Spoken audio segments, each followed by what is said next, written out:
Sepertinya taktik lebih penting daripada naturalisasi. Kualitas anak-anak daratan akan menurun. Jadi apakah mereka akan terus menerima pemain naturalisasi saja? Mungkin Sintayong sedang merusak Indonesia. Haha. Pada titik ini, sebut saja junior Belanda.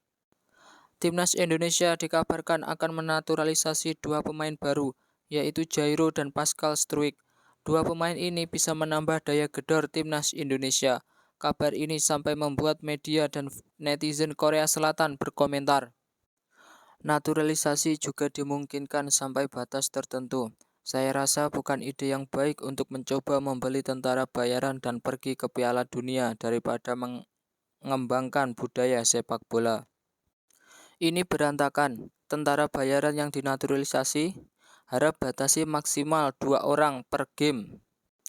Lebih baik melakukan naturalisasi, setidaknya satu pemain yang unggul secara kualitatif daripada melakukan naturalisasi dalam jumlah banyak. Pemain naturalisasi itu bagus, tapi apakah kerjasama tim akan berjalan dengan baik? Setiap orang mungkin memiliki pemikirannya sendiri, tetapi saya tidak memiliki banyak patriotisme untuk negara saya setelah menulis. Sepertinya taktik lebih penting daripada naturalisasi. Sungguh menakjubkan Indonesia mengambil keputusan tersebut. Saya menonton pertandingannya, dan meskipun mereka dinaturalisasi, itu tidak terlalu bagus. Baik pelanggaran maupun pertahanannya tidak jelas. Bukankah seharusnya ada pembatasan dalam menerima pemain naturalisasi? Apakah ini bisa dibilang tim Indonesia?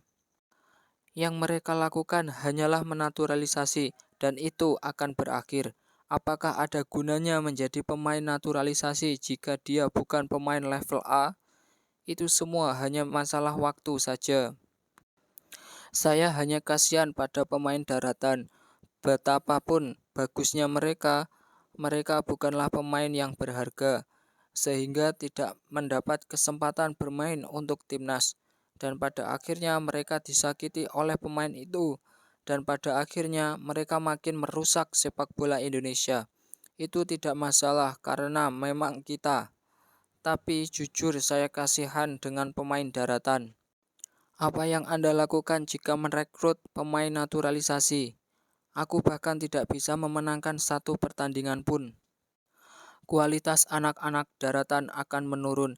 Jadi apakah mereka akan terus menerima pemain naturalisasi saja? Mungkin Sintayong sedang merusak Indonesia. Haha. Kalau memang begitu, maka itu tim lapis kedua Belanda. Bagaimana bisa tim Indonesia dari 20 anggota timnas, sebagian besar orang Belanda, merupakan masalah juga untuk menonton sesuatu seperti itu dan bersorak ketika itu berjalan dengan baik.